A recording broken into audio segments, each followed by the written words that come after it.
Hello everyone, कैसे हो आप लोग। उम्मीद करते हैं कि ठीक ठाक ही होंगे।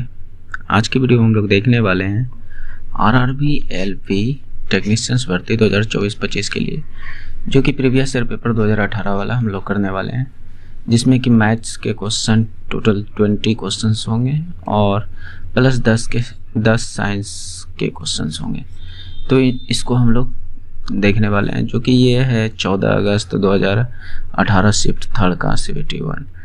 तो इससे ये भी पता चलेगा कि इसमें किस तरह के क्वेश्चंस को पूछा गया था, इसकी पैटर्न क्या थी, है कि नहीं। तो चलिए शुरू करते हैं और इनमें वो सारे तरीके को अप्लाई करेंगे जो हमें कम समय में आंसर दे दे, है कि नहीं। तो चलिए शुरू करते हैं। एक प्लेटफॉर्म के शीर्ष से मीनार का उन्नयन कोण 30 डिग्री है। ठीक है, 1 मिनट में पेन को थिकनेस थोड़ा बढ़ा लो। ओके, 30 डिग्री है। मीनार 45 मीटर ऊंची है। प्लेटफॉर्म तथा मीनार के मध्य क्षैतिज दूरी 40√3 मीटर है। तो प्लेटफॉर्म की ऊंचाई कितनी है। ठीक है, एक कोई प्लेटफॉर्म है और इसके सामने कोई मीनार है जिसकी ऊंचाई हमें 45 मीटर दे दिया है। यहाँ से यहाँ तक की ऊंचाई हमें 45 मीटर दे दिया है और इसकी क्षैतिज दूरी कहने का मतलब ये 40√3 है। तो इसकी प्लेटफॉर्म की जो शीर्ष होगा उसका भी सेम होगा, है कि नहीं। तो यहाँ से और इसका कोण जो प्लेटफॉर्म के शीर्ष से कोण जो बना रहा है वो 30 डिग्री का। ये है कंप्लीट क्वेश्चंस, ये कह रहा है। तो चलिए इसको कैसे करते हैं। अगर ये आपका 40√3 है तो इसका मतलब ये समांतर रेखा है, तो ये भी 40√3 होगा।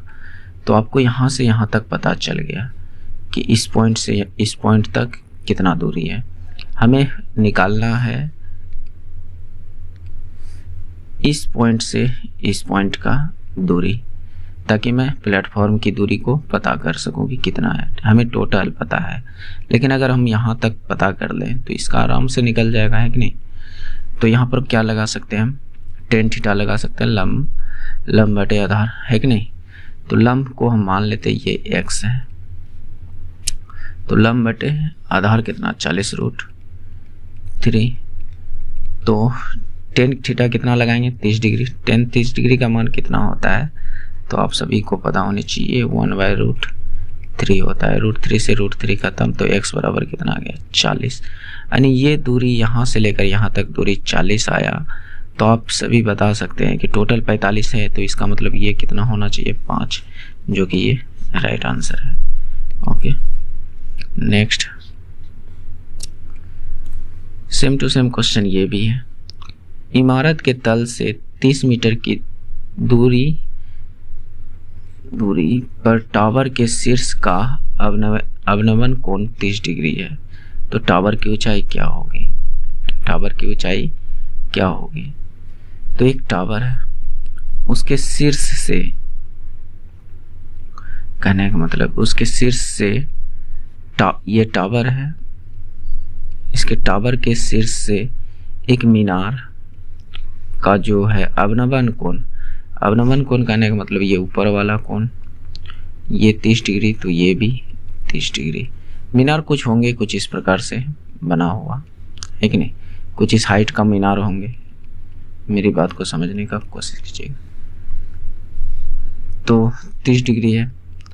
तो पूछा है टावर की ऊंचाई क्या है, और ये जो मीनार है वो 30 मीटर दूरी पर है, 30 मीटर दूरी पर। तो इस हाइट को पूछ रहा है कि ये हाइट क्या होगी। यहाँ पर कुछ क्वेश्चन में गलती लग रहा है। अच्छा, इमारत के तल से, सॉरी देखिएगा, इमारत ये है, ये आपका मीनार नहीं, इमारत बोल रहा है, तो वही बात हुआ। तो यहाँ से इसका ये कोण 30 डिग्री, अगर ये 30 डिग्री है तो ये भी 30 डिग्री, बस यहाँ से निकाल लीजिए। और ये दूरी आपका अगर 30 मीटर दे दिया है तो आप आराम से निकाल सकते हैं। तो यहाँ भी आप टेन थीटा लगा सकते हैं। ये वाला दूरी मान लीजिए x है, लंब बटे आधार कितना 30, तो टेन 30 का मान 1/√3, तो x बराबर क्या आ गया 30/√3। हर परिमेकरण कर दीजिए, तो ये √3 गुना √3 कितना हो जाएगा 3, और 3 से 30 को भाग दीजिएगा 10√3। ये आपका राइट आंसर। ओके,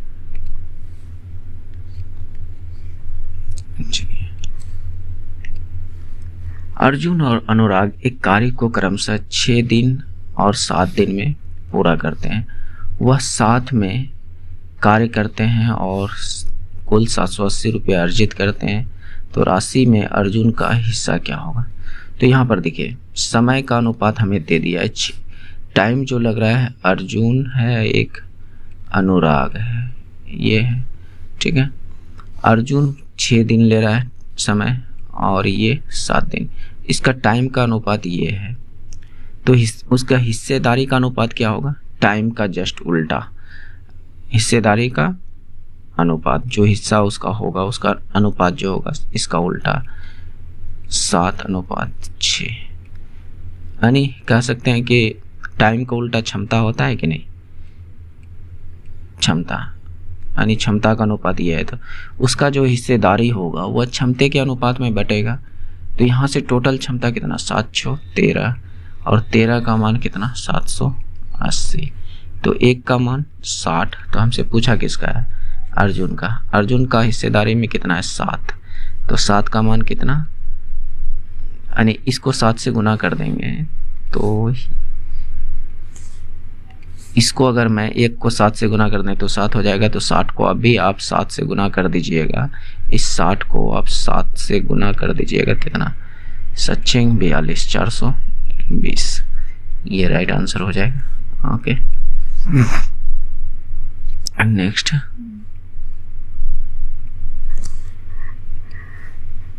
देखिए, ए बी सी एक साथ मिलकर एक कार्य को 10 दिन में पूरा करते हैं। ए और बी को 12 दिन की आवश्यकता होगी और बी और सी को 20 दिन लगेंगे। यदि अकेले बी कार्य करता है तो वह कार्य को पूरा करने में कितना दिन लेंगे। ओके, समझिएगा, यहाँ पर तीनों मिलकर ए प्लस बी प्लस सी तीनों मिलकर अगर करें तो 10 दिन लगता है। ओके, मैं यहाँ पर एलसीएम मेथड लेने वाला हूँ जिससे कि आसानी से बनता है। ए और बी ले रहा है आपका टाइम, यहाँ पर जो ए और बी जो टाइम ले रहा है वह 12 दिन ले रहा है उसी काम को करने में। बी और सी मिलकर जो ले रहा है वह ले रहा है 20 दिन में, 20 दिन में। इन तीनों का एलसीएम निकालिए, वह टोटल काम होगा, यानी इन 10 12 20 का एलसीएम कितना हो जाएगा 60, आपका 6 5 और ये 3। कैसे आया मैं समझाने का कोशिश करता हूँ। इस 60 को आप 10 से भाग दीजिए तो 6 आया, इस 60 को आप 12 से भाग दीजिए 5 आया, इस 60 को आप 20 से भाग दीजिए 3, तो ये क्षमता निकल कर आया। तो यहाँ पर जो हम लोग कॉन्सेप्ट लगाने वाले हैं, टोटल वर्क बराबर टाइम इनटू एफिशिएंसी, यानी क्षमता समय गुना क्षमता, कुल काम बराबर समय गुना क्षमता यहाँ पर लगाने वाले हैं। जैसे कि मैं यहाँ समझाना चाहता हूँ, देखिए ये आपका टोटल वर्क है, ये आपकी क्षमता है, ठीक है। तो हमें अलग अलग क्षमता सबकी पता होगी तभी ना, तो हम बी के क्षमता को पता कर पाए तभी ना, तो हम इसका आंसर निकाल पाएंगे, है कि नहीं। तो टोटल काम मेरे पास 60 है और करवाना किससे, बी से करवाना, तो बी की क्षमता हमें चाहिए।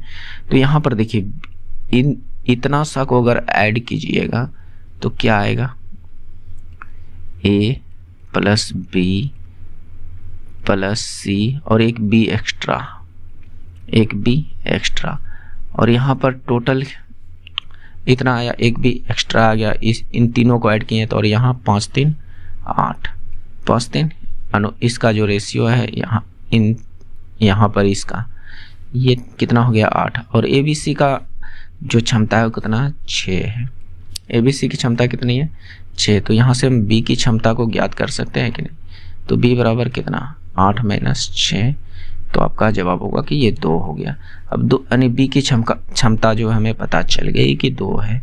बस काम समय निकालना है, तो समय बराबर क्या, इस टोटल काम बटे क्षमता, है कि नहीं। इसको उल्टा के सीधा कर लीजिएगा तो यानी टोटल वर्क अपॉन क्षमता आपका टाइम के बराबर होगा। टोटल वर्क कितना 60, क्षमता बी की क्षमता कितना 2, तो यहाँ से ये 30 टाइम जो है आपका टी बराबर कितना निकल कर आ जाएगा 30 दिन है तो दिन 30 दिन, ये राइट आंसर हो जाएगा।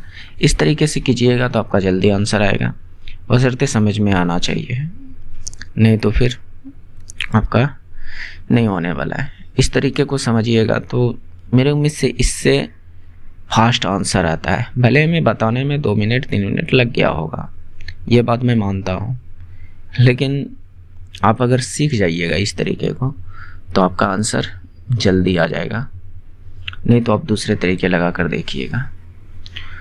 ओके, देखिए ये सेशन आपके लिए एक तो प्रीवियस ईयर का बारे में भी पता चल जाएगा कि किस तरह के क्वेश्चंस को पूछा गया था, है कि नहीं, और दूसरी बात की प्रैक्टिस भी हो जाएगी।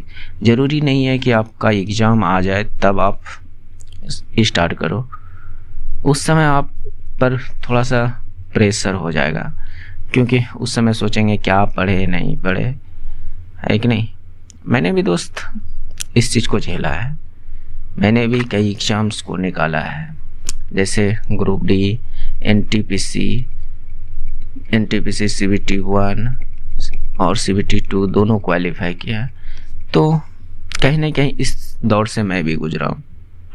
तो हमें पता है कि जब एग्ज़ाम नज़दीक आ जाता है तो क्या क्या झेलना पड़ता है। तो अगर वो झेलना नहीं चाहते हैं, मैथ्स वगैरह सब क्लियर रखना चाहते हैं, तो आप अभी से ही शुरू हो जाइए, नहीं तो फिर बहुत लेट हो जाएगा और उस समय प्रेशर में कुछ याद वाद रहता नहीं है, कुछ सीख नहीं पाइएगा। भले दिन में आप 8 घंटा 10 घंटा पढ़ लीजिए, वो भी कम लगने लगेगा। इसीलिए ज़रूरी है कि आप पहले से ही प्रिपेयर हो जाएं तो ज़्यादा बेहतर है। पाइप ए और सी एक खाली टैंक को 32 घंटे और 48 घंटे में भर सकते हैं। ए और सी है, क्रमशः बोला है, इसका मतलब अलग अलग। ए 32 घंटे में और सी 48 घंटे में, जबकि पाइप बी भरी हुई टैंकी को 24 घंटे में करते हैं। खाली करता है, ये खाली करने वाला बंदा है, तो बी कितने घंटे में, 24 घंटे में खाली करता है। इसका मतलब इसकी जो क्षमता निकलेगी वो माइनस में लेंगे, तो इन तीनों का एलसीएम 96 भाग दीजिए, तो 3, ये 2 बार में, ये 24 चौके 96। लेकिन ये जो क्षमता होगी आपको माइनस में लेना होगा, क्यों, क्योंकि ये खाली कर रहा है, बाकी बात ये ए और सी भर रहा है, क्या कर रहा है, भर रहा है, और ये खाली कर रहा है, इसलिए माइनस मैंने यहाँ पर लिया। ठीक है, तीनों पाइप एक साथ खोल दिया जाए तो टंकी का 2/3 भाग भरने में कितने घंटे लगेंगे। तो टोटल टंकी की क्षमता कितनी है, 96 है, तो 96 का आप 2/3 कीजिएगा तो कितना होगा, 32 दूनी 64, यानी 64 यूनिट हमें काम करनी है। तो इस समय बराबर अभी कुछ देर पहले मैंने बताया टोटल वर्क अपॉन क्षमता, तो आपका टोटल काम कितना है 96। किससे करवाना है, तीनों से करवाना है। किससे करवाना है, तीनों से। तो ए की क्षमता प्लस का 3, बी की क्षमता प्लस का 2 और सी की क्षमता 2 है। चलिए यहाँ हम दोनों ऐड कर दिए। बी की क्षमता -4 है, माइनस का 4। सॉरी दोस्त, यहाँ गलती हो रहा है, देखिए ध्यान से। 2/3 काम ना करना है, यानी 2/3 भरने में कितना, 2/3 ही, तो 32 दूनी 64 काम ही करवाना है हमसे, 96 काम नहीं करवाना है, 64 काम करवाना है बस। यहाँ पर देखिए 64 ऊपर नीचे 3 2 5 में 4 गया 1, तो ये कितना आ गया 64 घंटा, जो भी हो 64 घंटा इसका राइट आंसर हो जाएगा। ओके, तो उम्मीद कर रहे हैं कि आप सही समझ पा रहे होंगे। देखिए इस क्वेश्चन को कीजिए, इतना का वर्ग क्या होगा, और इस तरह के वर्ग करना बहुत आसान होता है। एक बार समझ जाइएगा तो आपका ज़िंदगी भर याद रह जाएगा। जैसे मैं कहता हूँ इतना बड़ा नंबर का आप अगर इतना लिख के 2 बार गुना कीजिएगा तो फिर टाइम लगेगा। तो जैसे यहाँ पर देखिए कई गो है, 1 2 3 4 5 गो एक है, तो 1 2 3 4 5 तक जाइए, फिर उल्टा घूमते जाइए, घटाते जाइए, 4 3 2 1 हो गया वर्ग, इसका स्क्वायर हो गया। यही आंसर है। जैसे कि अगर आपको कह दे 111 का वर्ग निकालिए, तो मैं डायरेक्ट कहूँगा कितने एक है, 1 2 3 तो 1 2 3, फिर घटाते जाइए 2 1, ये राइट आंसर है जाएगा इसका। तो एक वाला गुना करना बहुत आसान होता है, वर्ग करना बहुत आसान होता है, तो नोट कर लीजिएगा, है कि नहीं। हालांकि बहुत सारे संख्याओं का वर्ग निकालने के लिए हमने आप लोगों को ट्रिक बताया है, जैसे 2 संख्या का, 3 संख्या का, कि मान लीजिए आपका 84 है, इसका वर्ग कैसे निकालें। 2 संख्या का कोई भी संख्या हो, या 3 संख्या जैसे मैं कह दूँ 112 है, इसका स्क्वायर निकालिए कैसे नहीं। तो इसका मैंने ट्रिक बताया है कई वीडियो में, आप लोग देखिए जाकर। हाँ चलिए इसको करते हैं, इस क्वेश्चन को कीजिए। मेरे करने से पहले आप भी रोक कर क्या कीजिए। तपन, रवि, त्रिशा एक साझा करते हैं। तपन उसका 1/4 लेता है, त्रिशा उसका 2/3 लेता है, और शेष रवि लेता है। तो केक में रवि का हिस्सा क्या है, केक में रवि का हिस्सा क्या है।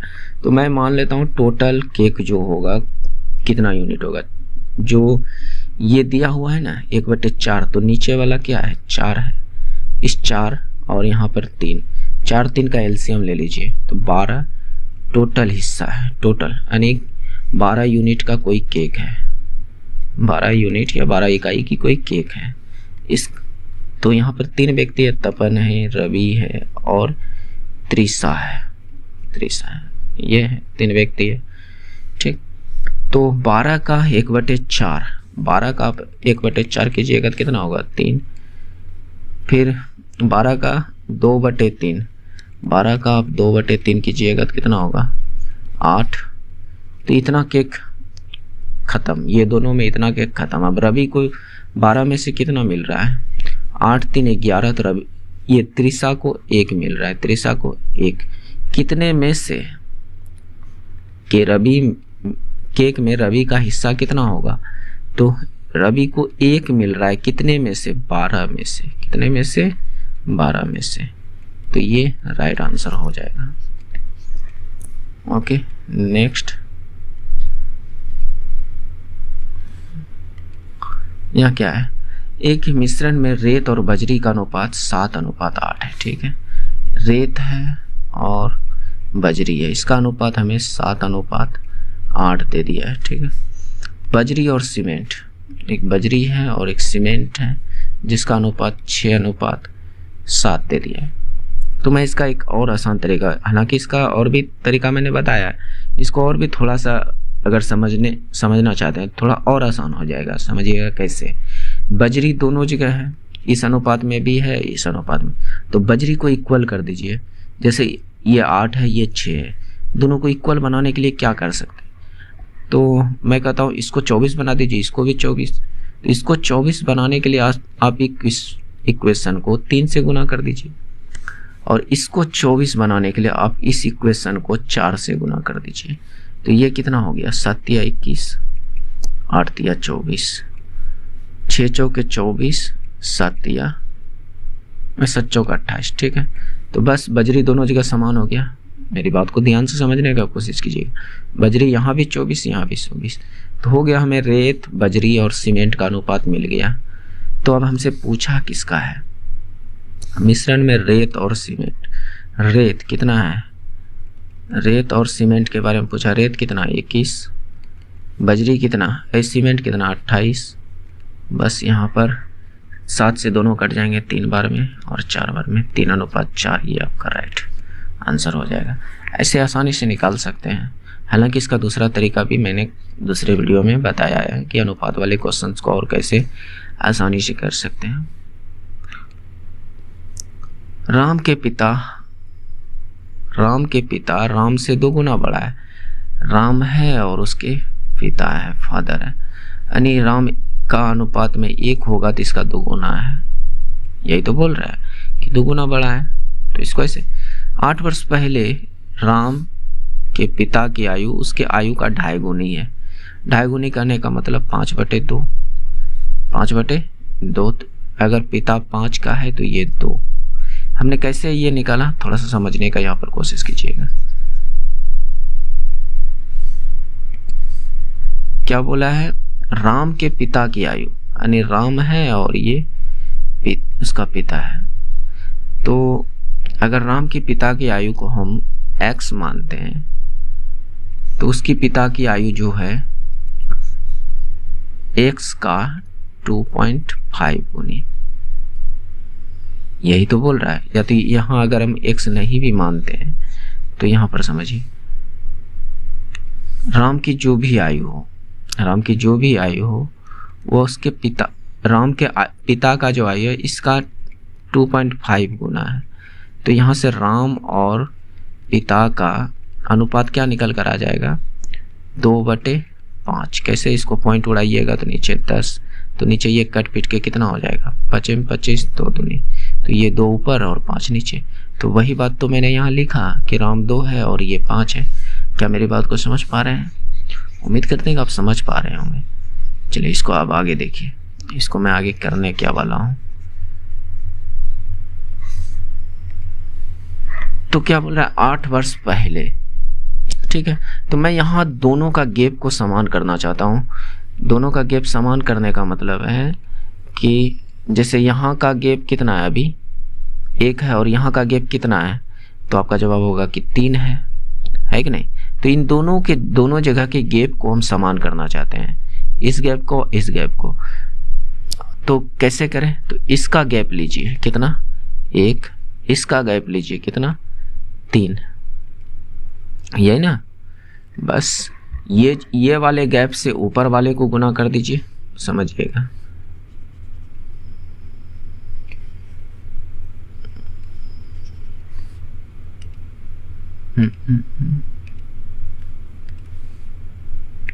कितना था, 2।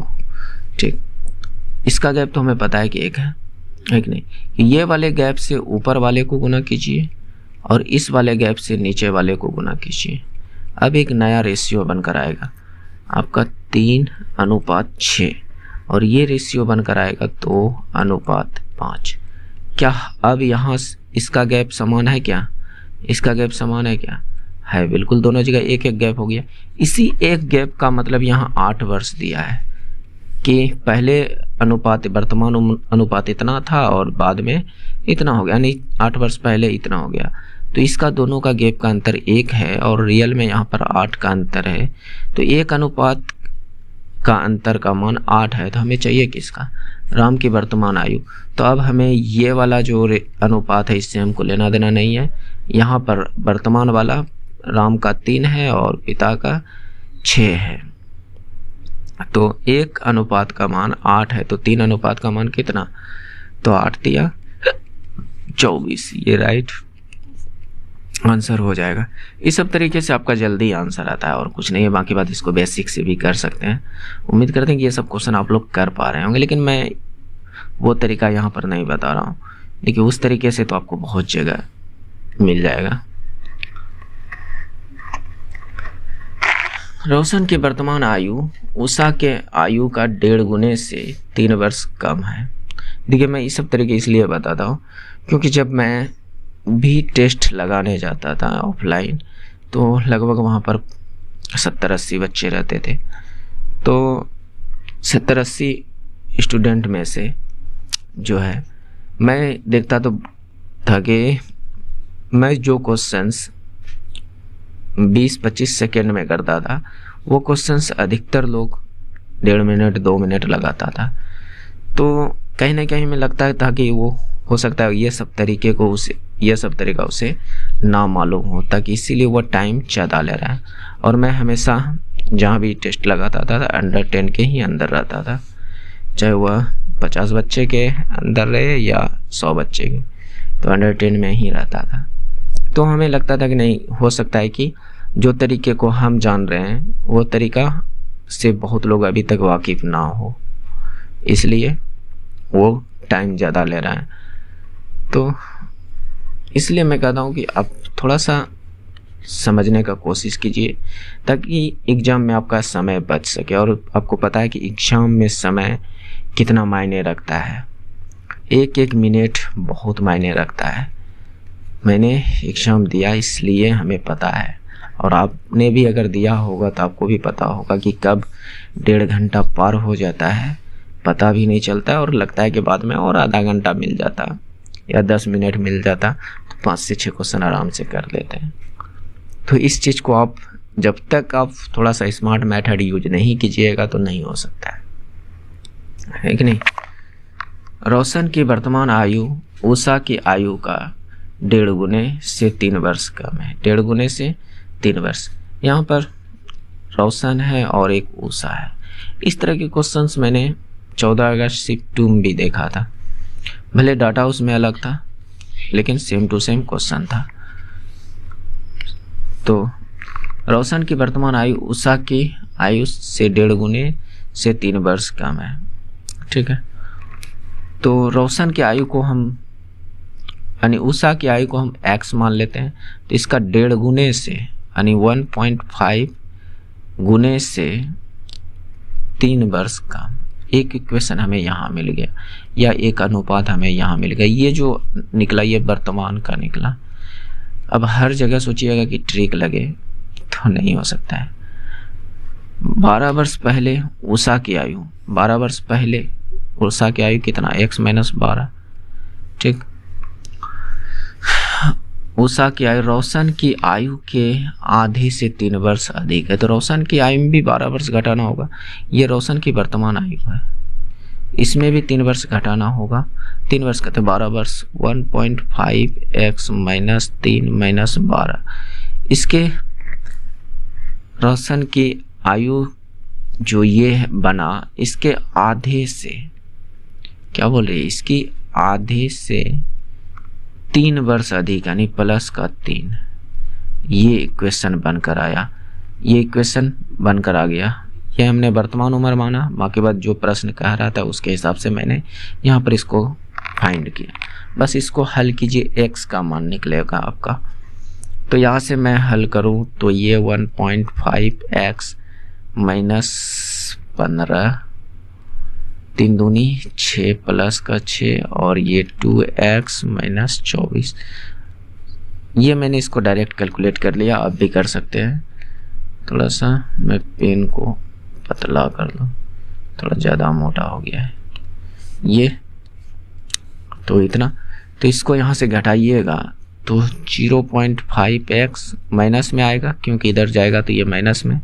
फिर इसको 15 में 6 गया 9, माइनस का 9 और इधर माइनस का 24 है, तो माइनस का 9 और इधर प्लस में 24, तो माइनस का 15 बराबर में माइनस का 15। तो ये कट गया, ये कट गया, तो x बराबर यहाँ से कितना आ गया 20।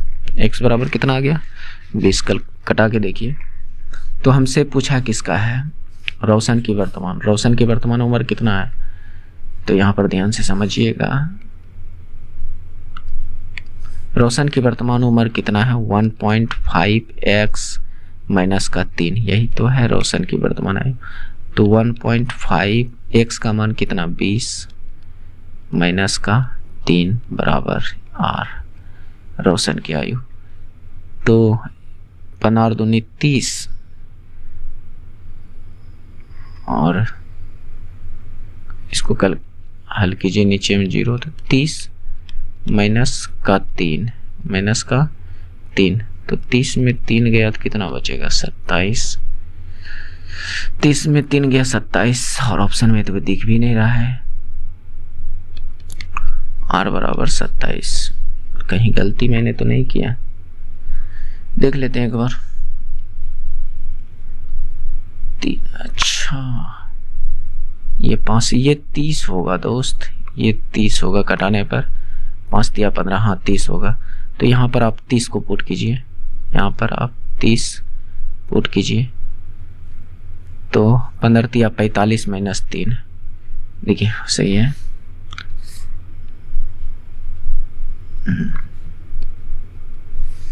ठीक है, थोड़ा सा मिस्टेक था। 45 माइनस का 3 बराबर 42, बराबर क्या होगा 42। ओके, तो ये आपका 42 राइट आंसर है। नेक्स्ट,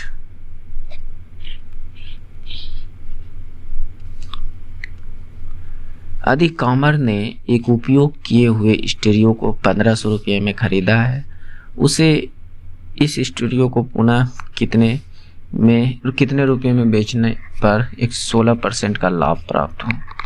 ठीक है, इसको तो आप लोग भी कर पाओगे एकदम बिल्कुल आसानी से, लेकिन अगर आप और भी दूसरा मेथड से करना चाहते हैं कि नहीं इसको और जल्दी कैसे किया जा सकता है, तो आप ये परसेंट को पकड़िए, 16% है।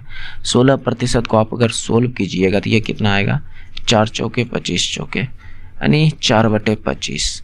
तो ये 25 जो है आपका ये CP है और ये 4 जो है ये आपका प्रॉफिट है। तो जब बेचना है तो प्रॉफिट पे बेच रहा है 16% लाभ पर, तो 25×4 29 का मान चाहिए।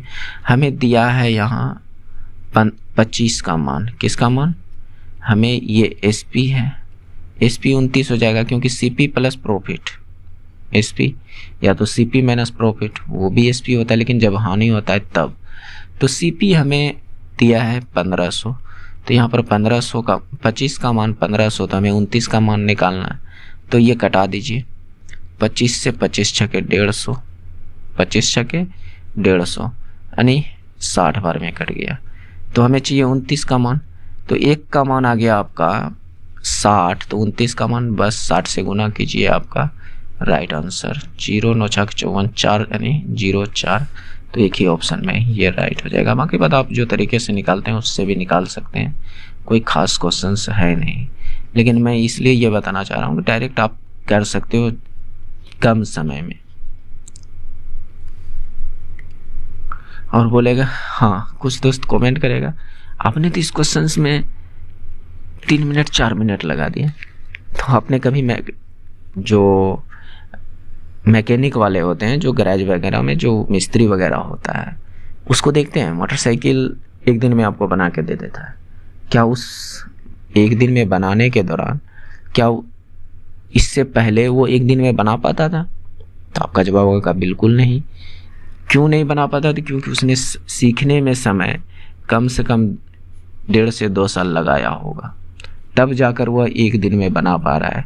तो मैं वही बात बता रहा हूँ कि जब मैं करना रहता है तब इतना टाइम नहीं लगेगा। जब अगर हमको किसी को समझाना है तो थोड़ा सा टाइम तो लगता है दोस्त, है कि नहीं?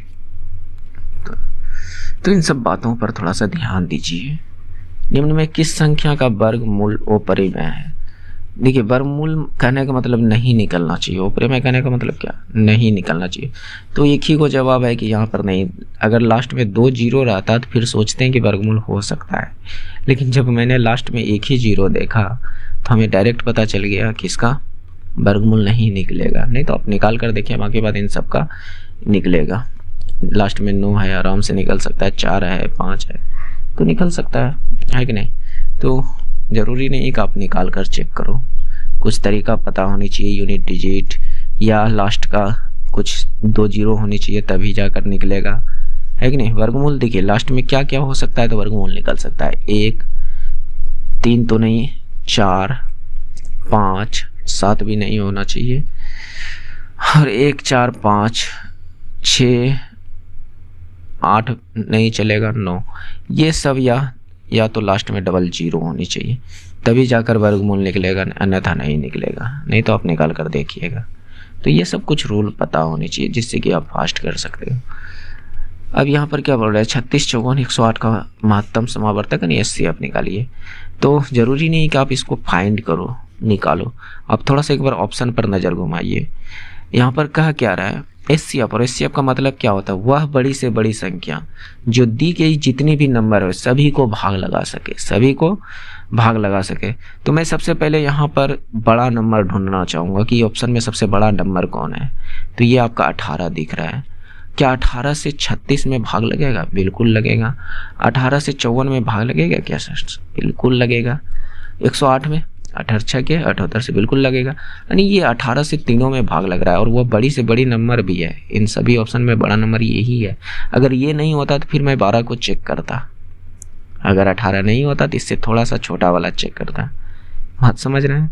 तो ये राइट आंसर है। बाकी बात आप निकालने के लिए तो जानते ही होंगे कि कैसे निकाला जाता है। मेरा मकसद है कि यहाँ पर देखिए आप कुछ अलग सीखो, है कि नहीं, और कम समय में करने के लिए सीखो, ताकि देखिए लंबा तरीका तो और जगह भी आपको मिल सकता है कि नहीं। तो मैं थोड़ा अलग करने का कोशिश करता हूँ कि आप लोग को थोड़ा लगे कि हाँ इससे जो है बेनिफिट हो सकता है। और अगर मैं मेरे तरीके से आपका अगर समय बच जाए एग्जाम में तो इससे कोई बड़ी बात नहीं हो सकती है कि नहीं। एक प्राकृतिक संख्या को जब 4, 5, 6, 7 से विभाजित किया जाए तो शेषफल 3 बचेगा, तो वह सबसे छोटी संख्या क्या होगी। तो मैं जैसे ही यहाँ पर बोला सबसे छोटी संख्या क्या होगा, तो सबसे पहले नज़र जाना चाहिए मेरा छोटी संख्या पर। किस पर जाना चाहिए? छोटी संख्या पर। तो मैंने छोटी संख्या पर नज़र गया 63, और 63 को जैसे ही हमने 7 से भाग दिया तो ये पूरी कट गया, शेष नहीं बच रहा है 3, तो ये आंसर नहीं हो सकता। फिर मेरा नज़र गया 213 पर। अगर मैं 7 से इसमें भाग दे दिया, 7 से भाग दे दिया तो यहाँ पर कितना बच जाएगा? 7 या 21, 3 तो बच रहा है बिल्कुल। 6 से अगर मैं भाग दे दूँ, 6 या 18 बच गया, 3 6 पंचे 30, बिल्कुल 3 भी बच रहा है। अगर 5 से मैं भाग दे दूँ तो यहाँ भी 3 बच रहा है। 4 से 4 पंचे 20 और इधर 10, नहीं ये नहीं हो सकता क्योंकि यहाँ पर ज़्यादा शेष बच रहा है। जैसे देखिए 4 से भाग देने पर कितना, 4 पंचे 20, 1 13 यानी 4 दूनी 4 तिया 12, लास्ट में शेष 1 बच रहा है। तो 1 नहीं बचना चाहिए, 3 बचना है, तो ये ऑप्शन नहीं हो सकता है। तो उससे थोड़ा सा बड़ा चेक करते हैं। तो इसमें भाग देंगे 7 और 6 से, तो पता चल गया कि ये 3, क्योंकि 420 प्लस 3 यही ना। तो 420 में क्या 7 से भाग लगेंगे? बिल्कुल लगेंगे। क्या इसमें 6 से भाग लगेंगे? बिल्कुल लगेंगे। 5 से, हाँ। 4 से, बिल्कुल। 4 1 हजार, हाँ बिल्कुल लग गया। तो यही राइट आंसर है। आप लगा कर देखिए। तो ज़रूरी है कि हम इसका एलसीएम निकालें, या तो आप इसका ये आंसर कर सकते हैं एलसीएम प्लस 3, जो भी आएगा वही आंसर होगा। इन संख्या का आप एलसीएम निकाल लीजिए, प्लस 3 कर दीजिए, वो आंसर है आपका। चलिए इस क्वेश्चन को कीजिए। एक शंकु के आधार का क्षेत्रफल 64 वर्ग सेंटीमीटर है, 64 वर्ग सेंटीमीटर, जबकि तिरछी ऊंचाई आपका 17 सेंटीमीटर है। ठोस गोले की प्राप्ति हेतु इस शंकु को पुनः मोड़ा जाता है, तो गोले की त्रिज्या क्या होगी? गोले की त्रिज्या क्या होगी? हमें लग रहा है ये क्वेश्चन कहीं ना कहीं गलती है। हमें लग रहा है कि यहाँ पर पाए होनी चाहिए, क्योंकि कल भी इस तरह, यानी इससे पहले वाले पेपर में भी इस तरह का क्वेश्चन था, लेकिन डाटा अलग था। तो यहाँ पर मेरे उम्मीद से पाया होना चाहिए। अच्छा देख लेते हैं। हालांकि चलिए मैं पाए मानता हूँ, यहाँ पर पाए है क्वेश्चन, हालांकि मेरे उम्मीद से ये गलत है। 64 ही सिर्फ नहीं होगा, 64 पाए होगा। तो ये शंकु आपका है और इसको एक गोले में ढालना है, एक गोला बना देना इसको। तो जो इसका आयतन होगा इसका आयतन का इक्वल कर देना है कि नहीं। तो हमें पहले शंकु की थी सब कुछ चाहिए कि नहीं। हमें तिर्यक ऊंचाई एल दिया हुआ है, एल का मान हमें 17 दे दिया है, ठीक है।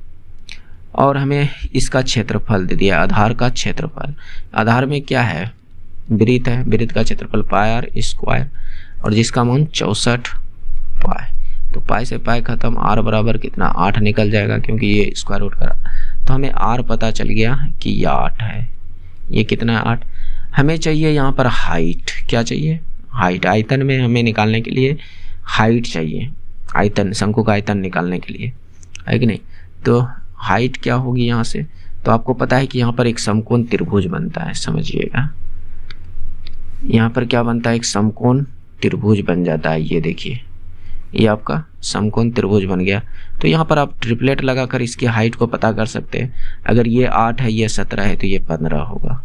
हालांकि आप पाइथागोरस भी लगा कर निकाल सकते, तो ये 15 है। तो हमें हाइट पता चल गई। बस दोनों का आयतन को इक्वल कीजिए।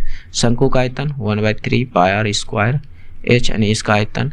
गोले का आयतन 4/3 पाई आर क्यूब, इसकी आर को बड़ी आर मान लेते हैं, 4/3 पाई आर क्यूब ये होता है कि नहीं। तो 1 ये पाई से पाई कटा भी सकते हैं, 3 से 3 कटा भी सकते हैं। तो अब बचा क्या, आर स्क्वायर, और इसका आर कितना 8, 8 का स्क्वायर कितना 64, गुने में एच कितना 15, बराबर में 4 गुने आर क्यूब। ये 4 से ये 64 कट जाएगा, कितने बार में 16, यानी 16 गुना 15 बराबर आर क्यूब। तो इसको सोल्व कीजिएगा, कितना होगा रूट क्यूब 16 गुना 15। क्या इसका रूट क्यूब निकल सकता है? तो मेरे उम्मीद से नहीं निकल सकता, लेकिन इसमें 8 छिपा हुआ है। 8 का रूट क्यूब कितना होता है? तो आपका जवाब होगा 2, अंदर में एक 2 बच गया और यहाँ पर 15, 15 दूनी 30, यानी 2 root cube 30, 2 root cube 30।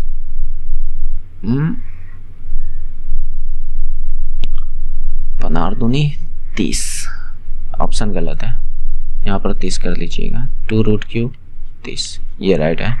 Okay, तो ये इसका राइट आंसर हो जाएगा, यानी इसकी जो त्रिज्या होगी वह 2 रूट क्यूब 30 होगा। चलिए इसको कीजिए।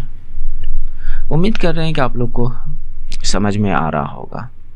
नहीं तो दोस्त, अगर अभी तक समझ में नहीं आ रहा है तो हमारे पहले जो पेपर मैंने कराया है, मैं बता दूं आपको, आरआरबी एलपी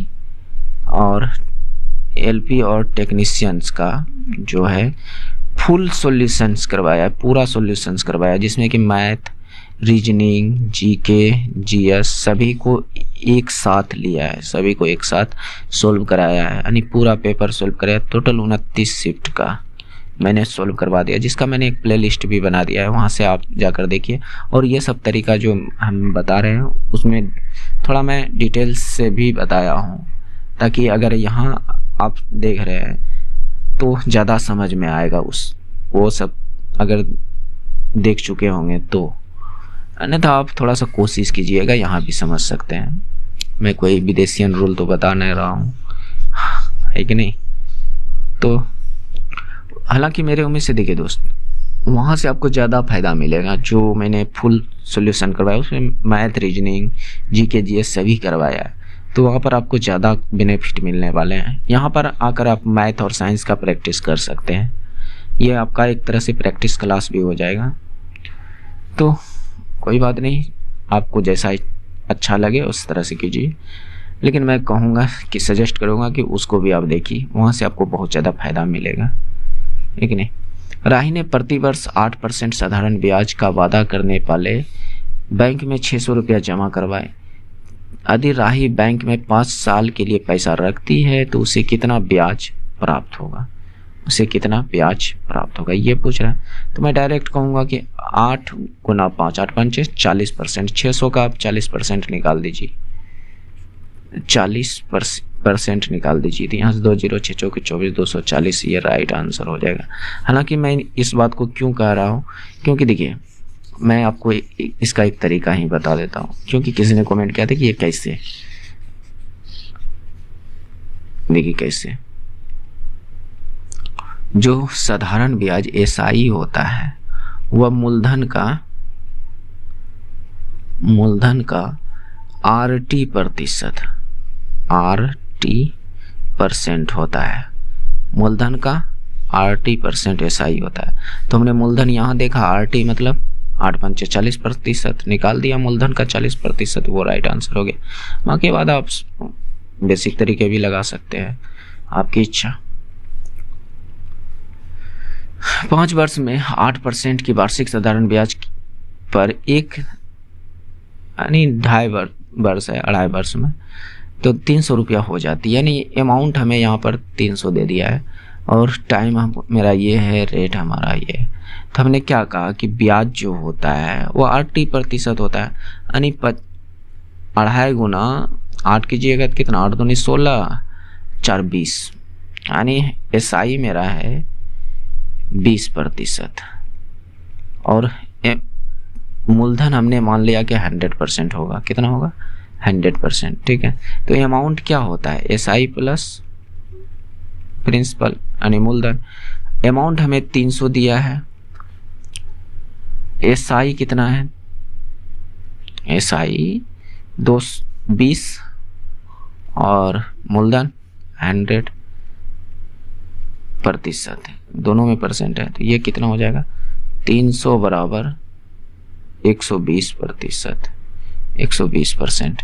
तो हमें चाहिए 100% का माना कि धनराशि कितनी है। धनराशि को हमने 100% माना है, तो 120% बराबर 300 आया है, तो 100% बराबर क्या होगा? तो यहाँ से कटा पिटा कर बना सकते हैं। 3 से ये 4 बार में और ये 3 से ये 10 बार में, यानी 4% बराबर आपका 10 है।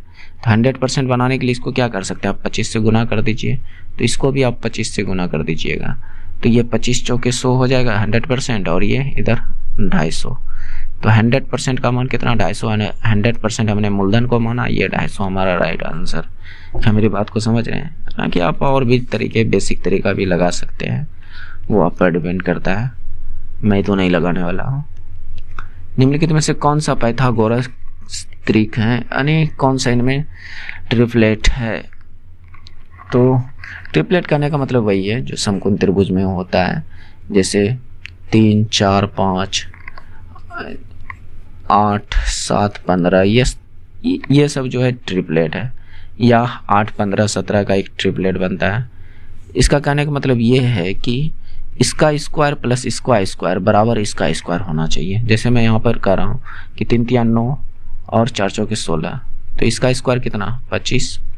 तो 16 9 25 नहीं हो रहा है क्या? बिल्कुल हो रहा है। तो यही ट्रिपलेट है।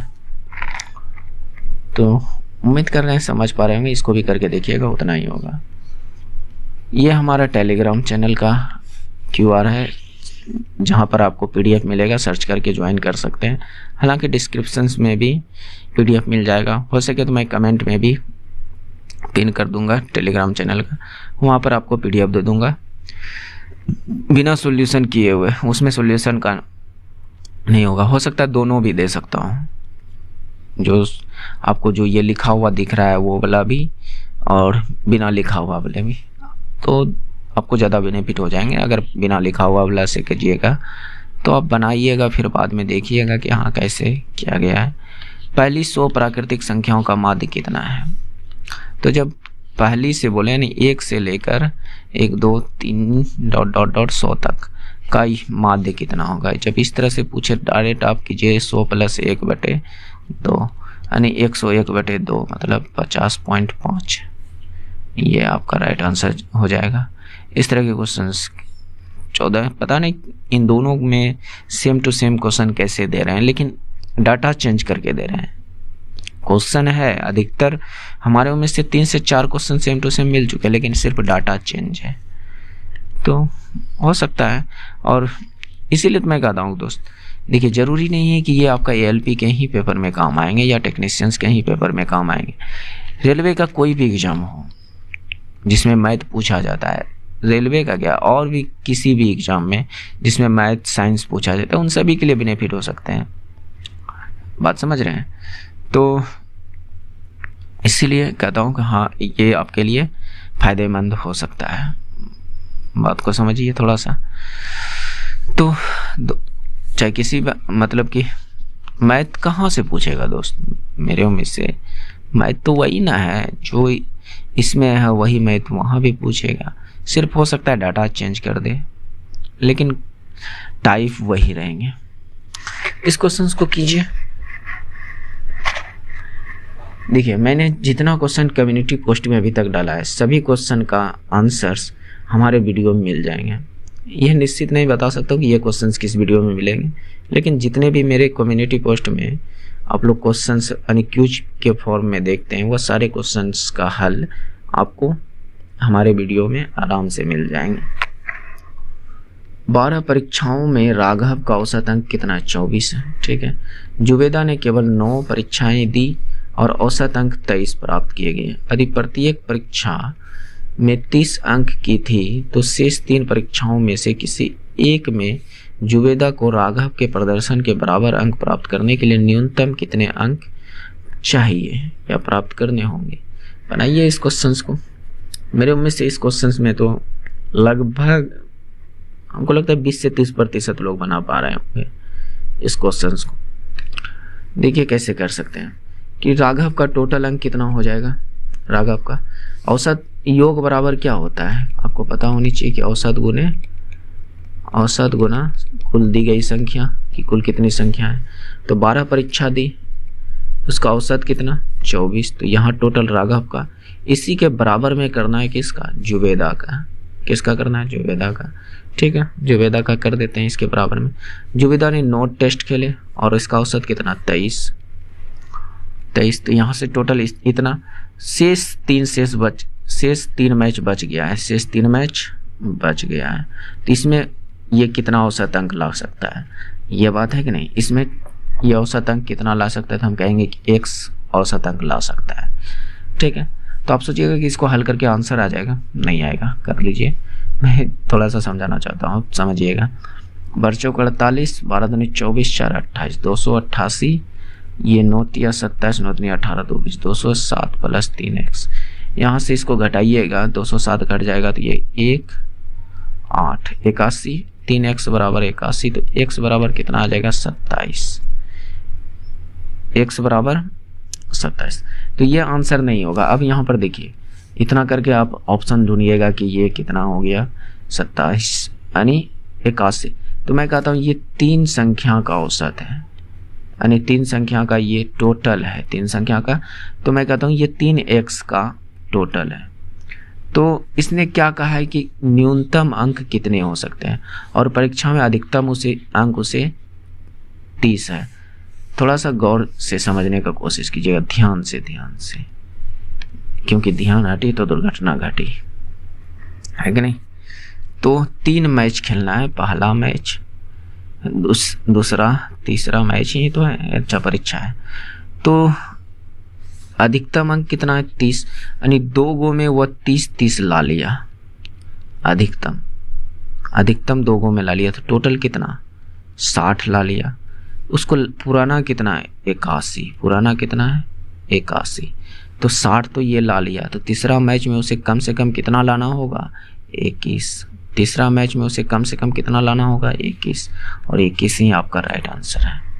अगर मैं कहता हूँ कि यहाँ पर 27 ऑप्शन में दे देते हैं तो आप मार कर निकल जाते हैं और वो गलत हो जाता। बात समझ रहे हैं। तो ये राइट आंसर नहीं हो सकता है। ऑप्शन इसका राइट आंसर इसका ये है, क्योंकि यहाँ पर ये बात देकर फंसाया है। यहाँ पर अधिकतम 30 अंक की थी और न्यूनतम अंक हमें चाहिए कि न्यूनतम एक, यानी किसी एक में न्यूनतम अंक कितने हो सकते हैं। तो 21 हो सकते हैं, क्योंकि ज़्यादा से ज़्यादा 30 तो दोनों में ला लेगा, है कि नहीं। दो परीक्षा में 30 ला लेगा, तो लास्ट वाला में कितना लाना होगा 21 लाना होगा, वही राइट आंसर है। ओके, नेक्स्ट ये देखिए, ये क्वेश्चन आपके हिसाब से ये मैथ का होगा, लेकिन मेरे हिसाब से ये फिजिक्स का भी है और मैथ का भी है, क्योंकि इस तरह के क्वेश्चंस आप मैथ में भी देखते हैं और फिजिक्स में भी आपको मिलेगा। लेकिन आप जिस भी तरीके से सोल्व कीजिए, मैथ समझकर या फिजिक्स समझकर। यहाँ से साइंस का क्वेश्चन शुरू हो गया, तो मैं यहाँ से 10 क्वेश्चंस कराने वाला हूँ साइंस का। ओके, तो यहाँ पर देखिए, एक रेलगाड़ी समान गति से 50 सेकेंड में 338 मीटर दूरी तय करता है, तो इसकी गति क्या होगी। तो स्पीड बराबर क्या, टोटल दूरी बटे समय, यानी 338 बटे 50, यही तो होगा स्पीड इसका, है कि नहीं। तो स्पीड कितना हो जाएगा, भगा दीजिएगा, तो 5 से भगा दे दीजिए, 5 छक 30 बच गया 8, 5 छक 30 बच गया 8, 5 एका 5, अच्छा 30 क्यों, 5 सत्ते 35 भी तो खिला सकते थे। हाँ, 5 सत्ते 35 बच गया 3, 5 छक 30, हाँ 676, 5 से कटा दिया तो नीचे 10 बच गया, नीचे 10 बच गया, तो इसका मतलब 6 ऑप्शन में नहीं दिख रहा है, 67 पॉइंट, अच्छा 1 0 तो ये है, उससे कहीं कटाने में रुकिए 1 मिनट, हो सकता है गलती। तो इसको 50 से भाग देना है, तो मैं 5 से भाग दिया तो ये कितना आया, 5 6 के 30, 5 7 35, 5 6 के 30 बटे 10, 5 से कटा दिया था तो यहाँ नीचे 10 रह गया था, है कि नहीं। अब 6 पॉइंट, एक पॉइंट यहाँ है, नीचे में 0 है तो एक पॉइंट इधर खिसक जाएगा, यानी 76 मीटर पर सेकेंड, 6.76 मीटर पर सेकेंड, ये राइट आंसर हो जाएगा। ओके, नेक्स्ट देखिए, वास्तविक प्रतिबिंब प्राप्त करने के लिए एक वस्तु 20 सेंटीमीटर फोकस दूरी वाले अवतल दर्पण से 30 सेंटीमीटर की दूरी पर रखी हुई है, तो दर्पण से प्रतिबिंब की दूरी कितनी है। ठीक है, तो हमारे पास यहाँ पर F दिया है हुआ है 20 सेंटीमीटर, उसके बाद हमें वस्तु की दूरी U दिया हुआ है 30 सेंटीमीटर, हमसे भी पूछ रहा है कि वह कितना होगा। तो अगर आप सोचिएगा कि यहाँ पर फार्मूला लगा दें 1/v + 1/u बराबर 1/f और हमारा राइट आंसर हो जाएगा, तो बिल्कुल गलत। तो आप थोड़ा सा साइन कन्वेंशन पर ध्यान दीजिए, यानी चिन्ह परिपाटी के अनुसार। ये मान लीजिए ये एक अवतल दर्पण है, ठीक, अवतल दर्पण है, तो ये ध्रुव, ये फोकस, ये आपका त्रिज्या है, ये तो ये है हमारे पास। तो वस्तु की फोकस बोल रहा है 20 सेंटीमीटर, यानी यहाँ से यहाँ तक की दूरी 20 सेंटीमीटर, और वस्तु कहीं ना कहीं इधर रखी होगी जो कि बोल रहा है 30 सेंटीमीटर पर है। ठीक है, तो अब चिन्ह जो लेना है, जो ये पोल से, ये ध्रुव से अगर दर्पण के सामने जो भी चीज है वह माइनस में लेंगे, तो फोकस भी दर्पण के इधर है और वस्तु भी, वस्तु तो हमेशा आप माइनस में लीजिए क्योंकि वस्तु हमेशा दर्पण के सामने होते हैं, ये माइनस में। तो बस अब मान पुट कीजिए, अब आपका आंसर सही आएगा। 1/v हमें निकालनी है, 1/u कितना है, -30, अच्छा यहाँ पर माइनस बराबर मैंने कर दिया, देखिए प्लस -30 बराबर में 1/f -20। इसको सोल्व कीजिएगा तो 1/v बराबर 1/-20, ये माइनस में तो उधर जाकर प्लस में चेंज हो जाएंगे, 1/30। बस इन दोनों का एलसीएम निकालिए, आपका v निकल कर आ जाएगा 60, ये -3, ये +2, तो ये 1/v बराबर -1/60। तो इसको पलटा दीजिए तो v बराबर क्या, -60, यानी वस्तु जो बना है इधर ही बना है लेकिन 60 सेंटीमीटर की दूरी पर, तो प्रतिबिंब की दूरी 60 सेंटीमीटर भी की दूरी। अब सोचिएगा कि माइनस आया तो माइनस नहीं है, अगर माइनस भी रहता तब पर भी आंसर सही रहता। ओके, और दूरी देखिए ऑप्शन में नहीं देने का मकसद है कि आप किसी भी दूरी को नापते हैं तो कभी माइनस में नाप सकते हैं क्या। अगर मैं कहूँ कि ये एक कलम है तो हम इसको कभी कह सकते हैं कि ये -2 सेंटीमीटर का कलम है, नहीं ना। किसी भी दूरी की, या तो हम कहेंगे कि इतना दूरी हमने चला, क्या हम कह सकते हैं कि ये -10 सेंटीमीटर मैंने चला, नहीं कर सकते। दूरी कभी माइनस में नहीं लिया जा सकता है, लेकिन इसमें जो चिन्ह के अनुसार, चिन्ह परिपाटी के अनुसार जो आया है ये दूरी माइनस में आया है, हालांकि प्लस में ही लेंगे। कहीं कहीं लिख देता है माइनस में फंसाने के लिए, अगर माइनस में दे तो माइनस में ही मारिएगा, प्लस में नहीं। पृथ्वी पर किसी वस्तु का वजन 150 न्यूटन है, तो चंद्रमा पर उसका भार क्या होगा। भार और वजन तो दोनों एक ही चीज है कि नहीं। तो देखिए भार जो है वह g के मान पर डिपेंड करता है, तो पृथ्वी पर g का मान जो भी होता है उसका जो चंद्रमा पर जो g का मान होता है, यानी अर्थ पर g का मान जो भी होता है उसका चंद्रमा पर 1/6 होता है। चंद्रमा पर क्या होता है, 1/6 होता है कि नहीं। तो बस इसका 1/6 कर दीजिए, 150 का 1/6, तो ये कितना 75, 25 6 के 150, 25 आ जाएगा। ये 25 आपका राइट आंसर, 25 न्यूटन।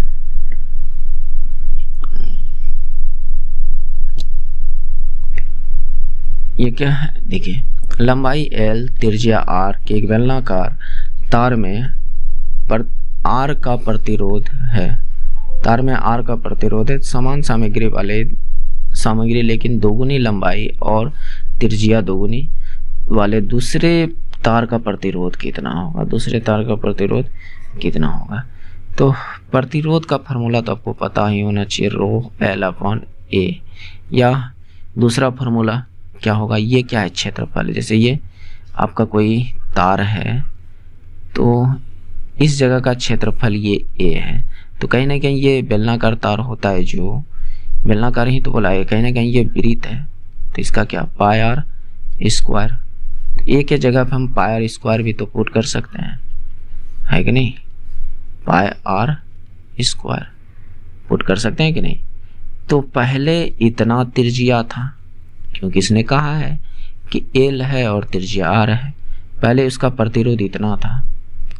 अब जो प्रतिरोध बनेगा, नया प्रतिरोध यानी R' जो बनेगा, रो लंबाई को दोगुनी कर दिया है, लंबाई को क्या कर दिया है, 2L कर दिया है, और पाई तो अभी भी रहेगा, पाई अभी भी रहेगा, लेकिन त्रिज्या को दोगुनी कर दिया, त्रिज्या को भी दोगुनी कर दिया, यानी 2R का स्क्वायर ये होगा। तो इसको सोल्व कीजिएगा तो ये कितना हो जाएगा, रो 2L/पाई बटे 2 दूनी 4 R स्क्वायर। तो ये 2 से 2 बार में कट जाएगा, यानी देखिए इसको हम अगर कॉमन करना चाहें तो रो L पाई, ये नीचे में क्या बच गया 2, यानी इसका मतलब ये जो दूसरा R निकला है, इतना चीज तो इसमें भी सेम है, यहाँ पर पाई R स्क्वायर है, इतना चीज तो इसमें भी है और इतना चीज इसमें भी है कि नहीं, दोनों सेम चीज है। क्या मेरी बात को समझ पा रहे हैं। तो नीचे में बचा क्या, 1/2, 1/2, यानी R है जो 1/2 है। अब जो R हो गई है वह आधी हो गई है, क्या हो गई है, पहले R टोटल ये था, नहीं कहने का इतना बराबर अगर 1 मान लेते हैं, इतना बराबर 1, तो यहाँ पर 1 अगर पुट कर दे तो 1/2 आ जाएगा, है कि नहीं। तो ये R आधी हो जाएगी। थोड़ा समझने का कोशिश कीजिए, हो सकता है मैं समझाने में असक्षम हूँ, या तो आप समझ चुके होंगे। तो देखिए दोस्त, जब तक आप नहीं समझना चाहिएगा तो फिर हम भी नहीं आपको समझा सकते हैं। अगर दोनों की अंडरस्टैंडिंग नहीं रही, आपसी संबंध नहीं रहा, तो आप नहीं समझ पाओगे। थोड़ा सा हम कोशिश करेंगे, थोड़ा आप कोशिश कीजिए, फिर आप अच्छी तरह समझ पाओगे। अन्यथा सिर्फ मैं ही कराऊं और आप कुछ कोशिश ही ना करो, फिर साउथ फिल्म वाला जो रोल होता है, कैसे एक इधर से घुसा तो कुछ दिनों के बाद निकल जाता है, तो सेम कंडीशन यहाँ भी अप्लाई हो जाएगा। वोल्ट मीटर द्वारा किसका मापन किया जाता है, तो ये वोल्टेज को मापते हैं, है कि नहीं। धारा की ताकत को तो आपको पता है कि एम्पियर, प्रतिरोध को आप यानी ये प्रतिरोध को ओम में माप लेते हैं, तो उपयुक्त सभी तो कभी हो ही नहीं सकता है। देखिए, उसे पहचानिए जो एक उत्तोलक नहीं है, यानी कक्षा 1 का उत्तोलक नहीं, श्रेणी 1 का नहीं है। आपको पता है इस उत्तोलक कितने प्रकार के होते हैं, 3 प्रकार के। एक यानी उत्तोलक टोटल कितने प्रकार के होते हैं, 3 प्रकार के होते हैं। आज समझ रहे हैं। तो उसमें कह रहा है कि पहला का नहीं है। पहला में हमें पता है कि आपका कैंची पहले में आ जाता है, प्लास्क पहले में आ जाता है, शीशा जो वो झूला नहीं झूलते हैं पार्क वगैरह में, जो इस तरह का झूला रहता है, इधर कोई एगो बैठा होगा, कोई एक आदमी इधर है, तो इसको शीशा बोला जाता है। तो ये भी आपका प्रथम श्रेणी का ही उत्तोलक है। लेकिन श्रोता आपका प्रथम श्रेणी का उत्तोलक नहीं है, ये आपका जो हो जाएगा ये द्वितीय श्रेणी का उत्तोलक हो जाएगा। आगे मैं इस क्वेश्चंस का डिटेल्स में आपको कराने वाला हूँ, समझिएगा थोड़ा सा, क्योंकि इस तरह के क्वेश्चंस एक और इसमें मैंने इंक्लूड किया है। ये टोटल प्रीवियस ईयर का ही क्वेश्चन है, मैंने एक्स्ट्रा क्वेश्चन एक भी नहीं लिया है। देखिए, किसी वस्तु के वेग में परिवर्तन की दर स्थिर होती है, तो इसका औसत वेग क्या होगा। तो वेग में परिवर्तन की दर स्थिर है, यानी वेग में परिवर्तन कब होता है, जब कोई एक अंतिम वेग होगा या एक प्रारंभिक वेग होगा, 2 वेग होनी चाहिए, है कि नहीं। तो औसत क्या होता है, जितने भी वेग हो उसको जोड़ दीजिए, जितने भी नंबर हो उसको जोड़ के जितने भी संख्या उससे भाग दे दीजिए, वही तो औसत होता है। तो प्रारंभिक वेग प्लस अंतिम वेग बटे 2, यही तो आपका औसत हो जाएगा। तो प्रारंभिक वेग और अंतिम वेग के योग का आधा ये होगा। बात समझ रहे? नेक्स्ट इसको कीजिए। आयतन विस्तार में उच्चतम गुणांक वाली सामग्री को पहचानिए। आयतन विस्तार मतलब कि मैं यहाँ पर देसी भाषा में समझाना चाहता हूँ, मतलब कि नॉर्मल भाषा में समझने का कोशिश कीजिएगा कि इनमें से किस चीज़ को हीट देने पर बहुत ज़्यादा यानी समान टेम्परेचर दें और उसका विस्तार ज़्यादा हो जाए, किस में होगा। तो मान लीजिए जितना हीट पर हम पीतल को गर्म करें उतना हीट पर कठोर रबड़, पारा या लोहा, किसी भी चीज़ को अगर उतने ही हीट पर गर्म करें तो सबसे ज़्यादा फैलेगा कौन? तो आपका जवाब होगा कि ये रबड़ जो है वह सबसे ज़्यादा फैलेगा। तो ये राइट आंसर हो जाएगा। बात समझ रहे? थोड़ा सा कॉमन सेंस भी यहाँ पर इस्तेमाल कर सकते हैं। हाँ, इस क्वेश्चन में चलिए हम लोग डिटेल्स से करने वाले हैं। लीवर कितने प्रकार के होते हैं, है कि नहीं? तो आपका जवाब होगा कि लीवर जो है 3 प्रकार का होता है। लेकिन यहाँ पर कह रहे हैं कक्षा 3 यानी श्रेणी 3 के लीवर के संबंध में कौन सा कथन सत्य है? कौन सा कथन सत्य है? तो देखिए लीवर में 3 चीज होता है, आपको ध्यान में रखना है। लीवर में जो होता है 3 चीज होता है। एक आपका एफर्ट होता है, एफर्ट का स्पेलिंग AFFORT एफर्ट। दूसरा आपका होता है फलक्रम, और तीसरा आपका होता है लोड।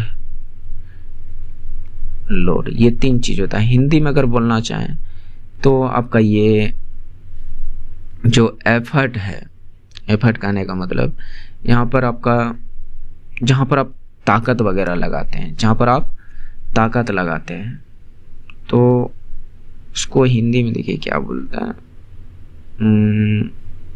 प्रयास कह सकते हैं या आलम्ब कह सकते हैं। प्रयास ताकत नहीं, हाँ आयास कहिएगा। क्या कहिएगा? आयास। और फलकर्म को आप कह सकते हैं नट, जहाँ पर आपका नट वगैरह लगा होता है। और लोड जहाँ पर आप भार को रखते हैं, जहाँ पर आपका काम होता है। ये 3 चीज़ आप ध्यान में रखिएगा। 3 चीज़ आप ध्यान में, बाकी बाद आप तीनों श्रेणी का उत्तलक को समझ पाइएगा। जैसे मैं अगर कहूँ कि पहला श्रेणी का उत्तलक जो होगा, पहला श्रेणी का उत्तलक जो होगा वो देखिए किस तरह का होगा। मैं अगर डायग्राम से समझाना चाहूँ कि ये एक मैंने डायग्राम बनाया, ठीक है, ये एक डायग्राम हमने बनाया, ठीक है। तो यहाँ पर आप एफर्ट लगा रहे हैं, ये आपका फलक्रम, यहाँ पर मान लीजिए यहाँ पर ये नट लगा हुआ है, ये आपका फलक्रम है, और यहाँ पर आपका भार है। यहाँ पर क्या है? आपका भार यानी W, वेट भी कह सकते हैं या लोड भी कह सकते हैं। तो आपने यहाँ पर ताकत लगाया, इस जगह जहाँ से घूमता है, चारों तरफ घूम सकता है वह नट, यहाँ पर फलक्रम है और यहाँ पर आपका भार है, यहाँ पर काम हो रहा है। तो ये आपका प्रथम श्रेणी हो गया। ये क्या हो गया? फर्स्ट श्रेणी। द्वितीय श्रेणी के बारे में अगर हम चाहें बताने के लिए, तो यहाँ अगर मैं एक डायग्राम और बनाऊं तो यहाँ पर आपका एफर्ट लग रहा है, ताकत लग रहा है, यहाँ पर क्या लग रहा है? ताकत। लेकिन आपका लोड जो है यहाँ पर है। लोड कहने का मतलब जो काम हो रहा है आपका, यहाँ पर काम हो रहा है, लोड यहाँ पर हो रहा है। और जो नट होगा, नट जो फलकर्म होगा यहाँ पर, या ये द्वितीय श्रेणी का हो गया, ये यानी द्वितीय कक्षा का हो गया द्वितीय श्रेणी। या तो तृतीय श्रेणी का अगर हम समझना चाहें तो आपका देखिए काम यहाँ पर होगा, लोड, आपका भार यहाँ पर हो जाएगा, और आपका एफर्ट यहाँ पर लगेगा, एफर्ट यानी कह सकते हैं ताकत यहाँ पर लग जाएगा, और आपका जो नट होगा वह यहाँ पर होगा। यानी कहने का मतलब जो थोड़ा सा समझने का कोशिश, नट जो यहाँ पर लगा होगा, यहाँ पर ये आपका भार हो गया, यहाँ पर आपका काम हो रहा है, काम यहाँ पर हो रहा है आपका। थोड़ा सा 1 मिनट, लोड, एफर्ट और फलक्रम, हाँ यहाँ पर नट हो, फलक्रम, ठीक है। तो ये तृतीय श्रेणी का उत्तोलक हो गया। ये क्या हो गया? तृतीय श्रेणी का उत्तोलक। तो जैसे मैं अब थोड़ा सा मैं एग्जाम्पल लेकर समझाना चाहता हूँ। प्लास को आप देखें, प्लास या सरसी वगैरह को देखें, वो प्रथम श्रेणी में आता है। किस तरह का होता है कि अगर मैं कैंची ही बना लूँ कि ये कैंची मैंने बना लिया, ये कैंची बना लिया, तो नट यहाँ पर है, देखिए फलक्रम यहाँ पर है, काम किस जगह पर होगा? यहाँ पर कटेगा, है कि नहीं? अपने ताकत कहाँ पर लगा रहे हैं? यहाँ पर। तो ये प्रथम श्रेणी। अब कहने का मतलब जहाँ पकड़ने वाला कहाँ है? शुरू में है। पकड़ने वाला कहाँ पर है? शुरू में है, तो वह प्रथम श्रेणी का हो गया। पकड़ने वाला अगर शुरू में है और काम आपका अंतिम में जाकर हो रहा है, तो वह प्रथम श्रेणी का हो गया। प्रथम श्रेणी का हो गया। मेरी बात को समझिए। काम अगर बीच में हो रहा है, काम अगर बीच में हो रहा है तो द्वितीय श्रेणी का हो गया। काम अगर आपके हाथ के सामने हो रहा है, जहाँ पर कहने का मतलब चिमटा वगैरह देखें, चिमटा या तो मनुष्य का हाथ भी इसमें उदाहरण में ले सकते हैं। तो चिमटा में काम कहाँ पर होता है? आप पकड़ते हैं, यहाँ से पकड़ते हैं, पीछे से चिमटा कुछ इसी प्रकार से आपका बनता है कि नहीं? चिमटा पकड़ते हैं, यहाँ पर काम कहाँ पर होता है? यहाँ पर हो जाता है। मेरे हिसाब से कहने का मतलब यहाँ पर समझिएगा थोड़ा सा। यहाँ पर नट, अगर नट उट कुछ भी मानिए कि यहाँ पर नट है, तो आप पकड़ते हैं इस जगह, काम किस जगह? इस जगह हो रहा है, यानी एफर्ट यहाँ पर बीच में लगा रहे हैं, है कि नहीं? तो ये तृतीय श्रेणी। हालांकि इसका एग्जाम्पल आप याद रख सकते हैं। देखिए मैं तीनों का एग्जाम्पल लिखा देता हूँ। प्रथम श्रेणी में कौन कौन आता है, क्योंकि यहाँ से पूछा जाता है दोस्त, 1-2 क्वेश्चन तो आराम से पूछा जाता है। तो ये बात आप समझ चुके होंगे। देखिए प्रथम श्रेणी में जो आपका आ जाएगा, कैंची हो गया। मैं यहाँ पर तीनों का अलग अलग लिखा देता हूँ। कैंची, सरसी, सरसी जानते होंगे, सरसी, और आपका पिलास, पिलास, शीश का झूला जो अभी कुछ देर पहले मैंने बताया, शीश झूला हो गया। फिर साइकिल का ब्रेक, साइकिल का ब्रेक जो होता है ना, वो ब्रेक।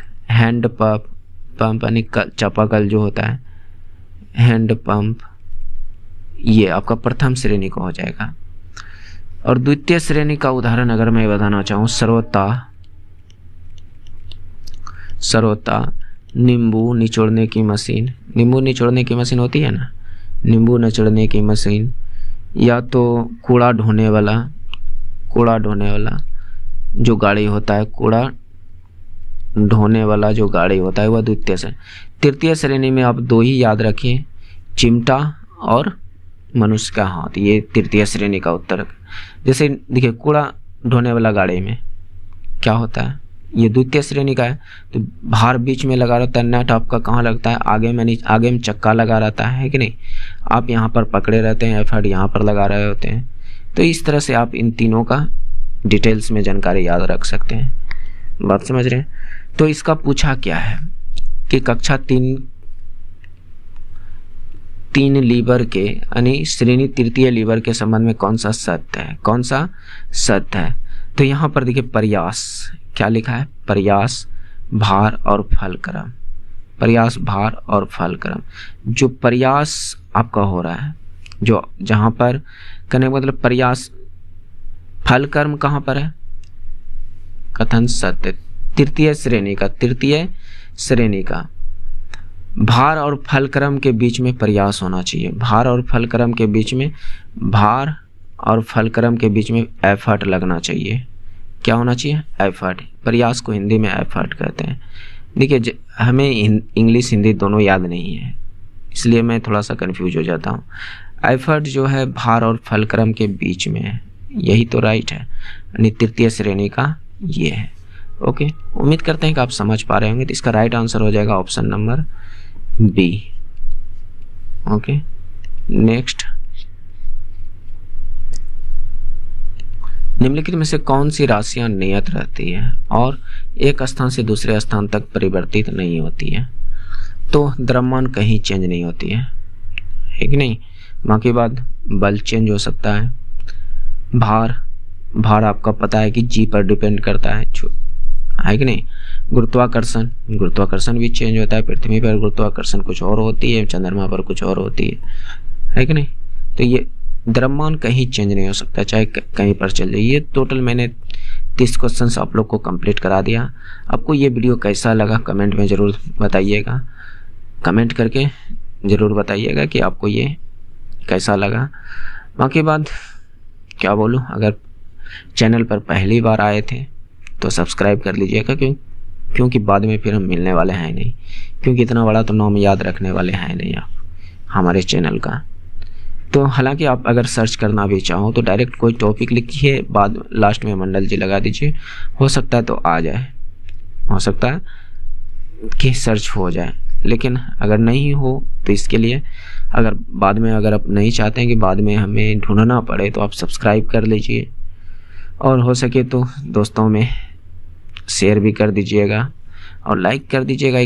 आपका एक लाइक जो है हमें मोटिवेट करता है कि और भी आगे आप लोगों को कंटेंट प्रोवाइड कराऊं, है कि नहीं।